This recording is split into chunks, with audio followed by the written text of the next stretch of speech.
Evening, everyone. I'd like to welcome back-to-back Fortinet championship winner, Max Homa, to the Media Center. Max, first off, congratulations. Thank you.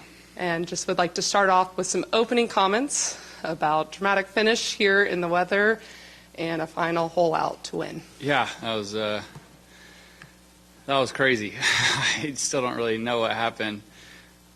Just kind of one of those weekends you just had to hang around. I felt like my coach Marks told me that this morning. He said just hang around as long as you can and you got to just see what happens. My putter was super cold yesterday and today kind of came out cold again and finally made one on 4 and felt like at least I was back to playing good golf or scoring well, because yesterday I played fine, hit it great. Today I hit it well, kept it around the hole where it needed to be. Just couldn't get the ball to go to its home. And on 18, it decided to go home quickly. So that was quite a nice bonus. Like we said, back-to-back champion here, third win here in California, Cal alum. What makes it so comfortable here? I don't know. The greens definitely are like home. It's a good version of my home golf course of Vista Valencia.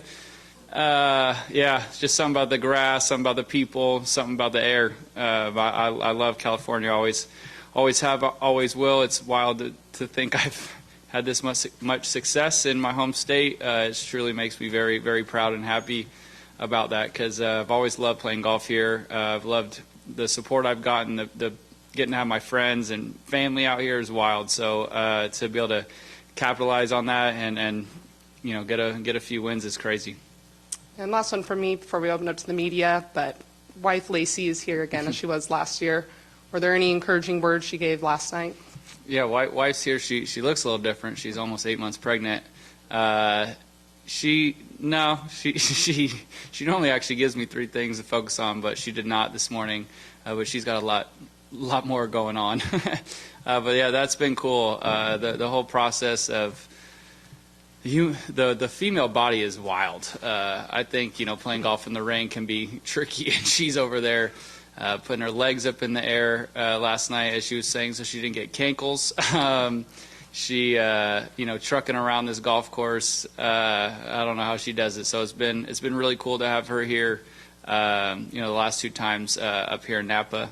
And it's just always more special when she's here, when I play well. And it's also cool to have my caddy Joe's fiance Mila here. It was cool to have like a very team family win, and I had a bunch of other friends as well. But that's our little nucleus, and it's awesome when it all lines up like this. Perfect. With that, we'll open up to questions. Raise your hand. We'll get a mic over to you. We'll open it up here with Marty. Max, congratulations. Thank you. How did you keep yourself composed and in the game, in the hunt, when you were 3 back on the front 9, and then this rain and the wind and, making everything play longer and tougher, and then going into 18, you were down 1. How did you just keep yourself, and if you can also talk about that pitch, that won you the tournament. It was kind of easy to stay patient because it was hard, so it didn't feel like it was a track meet. I guess my game felt really good all week. Even the weekend, I know I didn't score quite as great, but my game felt awesome. I was hitting the ball kind of where I was looking. I felt like I hit a lot better putts at the back end of yesterday and then into this morning. So my game felt great, so I just had this calmness about me. I actually didn't feel quite as nervous as I have before. I think experience has helped a bit in some of these wins. The Sunday, although it's only 18 holes, it feels like a marathon, and you just have to do your best not to be the one to beat yourself, and that's a lot easier said than done. And yeah, on 18, it was a weird situation. Danny hit a beautiful shot in there, and 4 feet's 4 feet for the win. It's always going to be a bit trickier, but the way he was playing and the way he was putting made an unbelievable putt on 17 for par. I kind of had to assume he was going to make it, and I kind of went for the hero bunker shot and, didn't quite catch it. And then the pitch, fortunately, was on the upslope. Lift clean in place, I got to kind of pick my lie, and it just felt like the whole week kind of hadn't really gotten any, serious luck.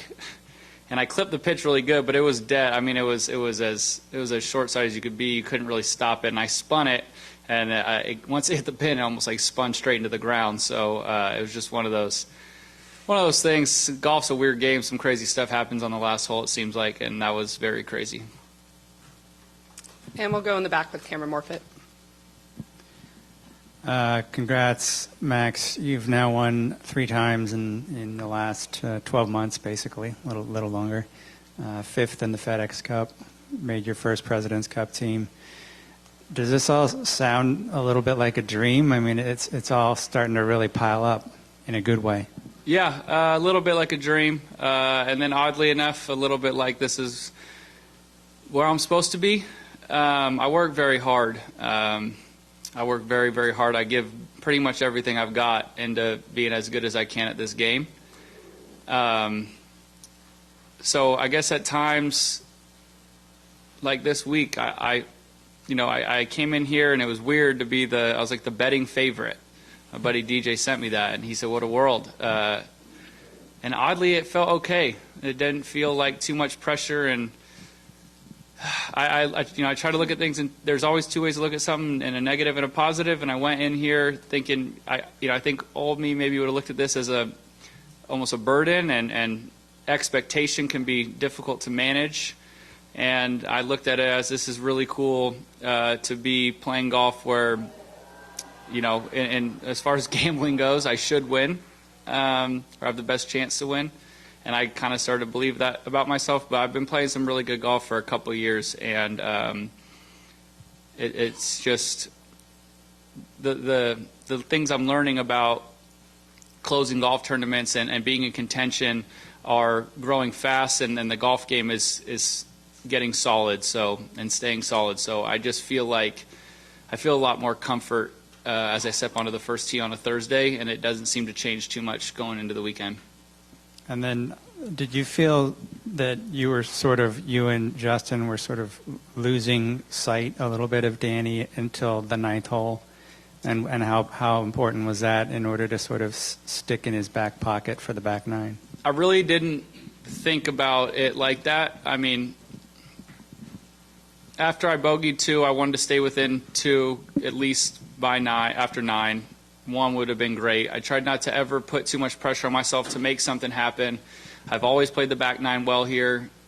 I just really tried to just play my game. It was really tricky with the rain and wind. I felt like the moment you tried to make something happen, that's when I was going to, kind of kick myself.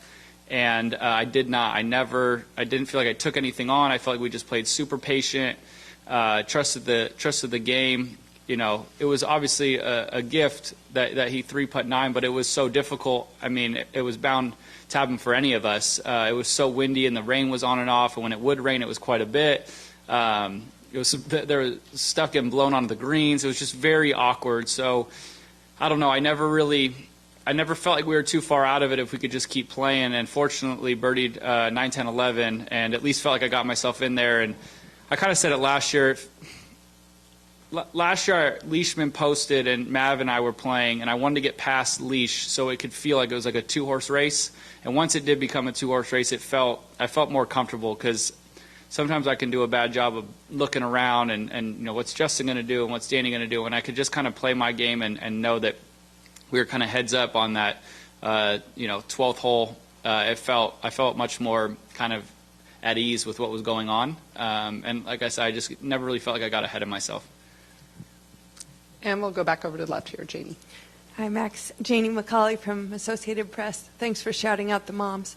The way Danny was playing, and just the way he carries himself, he seems so loose, and he's shaking the rain, he's laughing, and you talked about the calmness that you showed today. I mean, how much did playing with him kind of help that for you, and just the way he handled going down at the end like that with a smile and a good spirit? Yeah, he is obviously a tremendous golfer. He's won the Masters. He's won, I think, 8 times in Europe. He's just very talented dude and has a great attitude. You can see why he's had so much success. So it's always fun being around someone like him, where you can watch kind of like greatness in golf. I think that is always just a fun experience, whether you're playing with any of the major champions out here. So those are the guys you want to be in the mix with. and see how your game stacks up. And yeah, I thought, I mean, he composed himself unbelievable today. Never buckled really. And then on the last, obviously that's not the way anybody could foresee it going, but still, you know, just a really classy guy. We'll go back over to Marty, and we'll get a mic over. You know, Max, you're going to head to Quail Hollow and represent this great country in the President's Cup. You'll be joined by your team there. How important was it for you to defend this title, knowing that you're going to hop on a jet and fly across the country and play in, you know, one of the greatest events in the world? But yeah, I think in my back pocket I had the knowledge that win or lose, I get to go do something I've dreamt about forever. So it kind of kept me loose. Getting to go hang out with those guys, our captains, the wives, the caddies, just a bunch of people that are amazing, fun to be around, and fun to compete against, and now we get to compete with them. So yeah, I just wanted my game to feel good going into the President's Cup, so I could represent my country as best I could. And yeah, I think this is definitely going in there with some confidence, so that's nice. Then up front here with Daniel. Hey, good sir. So throughout the tournament, you definitely seemed one of the most consistent players throughout every single day. There wasn't a time where there was just a ebb and flow. It always seemed that you were just kind of always right with the pack, and also just there wasn't a lot of just those mistakes that just lose tournaments. What is kind of things that you worked on to kind of like keep yourself from having a meltdown with the different conditions, especially with today with all of the rain and changing everything up?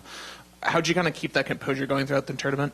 Yeah, my caddy helps with that a lot, Joe. I think he can sense sometimes when I want to make something happen, and he'll, you know, drop like a subtle nugget, I guess, about, you know, hey, we're going to be 2 steps left of this one, smooth the driver, like stick to what we're doing, basically. And he does it in a very sly way that always kind of brings me back, because, you know, at times when you're trailing, you want to go make something happen, you want to be the hero, and at the end of the day, you still got to hit the golf shots. So he does an amazing job with that, and you know, I hit the shots, I hit the putts, but he is an enormous part of this team, and especially when we're in the mix, he seems to do an amazing job of keeping me kind of in the moment and make sure I'm not doing too much, just trusting my own game.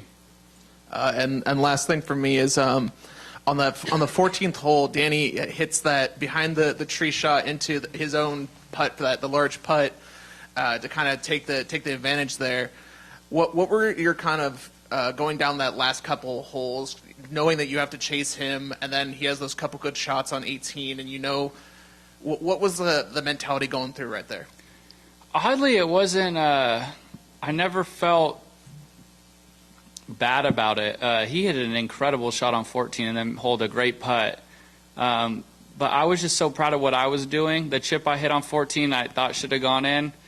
So it just felt like at some point that ball, you know, that ball doesn't lie. Like it goes in at some point. And it oddly went in on 18 for me. But it was just one of those weird things that I knew I was playing great, and I just kept hitting great shots, and I just could not seem to get it close enough to the hole. Hit a beautiful wedge on 17 that when it bounced, I thought I hit it to gimme, and I 35 feet. So just, I don't know, I just kept hitting the right shot, I felt like, and just kept doing what I could, and then magic kind of happened on the last. And we'll finish up with Cameron. This is kind of a weird question, but what was what was more miserable, Wells Fargo or this? Oh man, Wells Fargo's is 4 straight days. Joe kept yelling, "We just give us one of the two, either freezing cold or rainy." Like you didn't need both. This was not very cold. This was just annoying. Yeah, that's a good question, but it is weird. I don't understand how this works, but I'm from Southern California where it never rains, and when I get into the rain, I feel quite comfortable. So I don't know. Sometimes when it's raining, I don't know. Maybe it locks me. Maybe it makes me more patient. But yeah, Wells Fargo that whole week was brutal, but that Sunday was it was nuts. Perfect. That's all the questions we have. Thank you, guys. Again, congratulations, and we wish you luck next week in Charlotte. Thank you.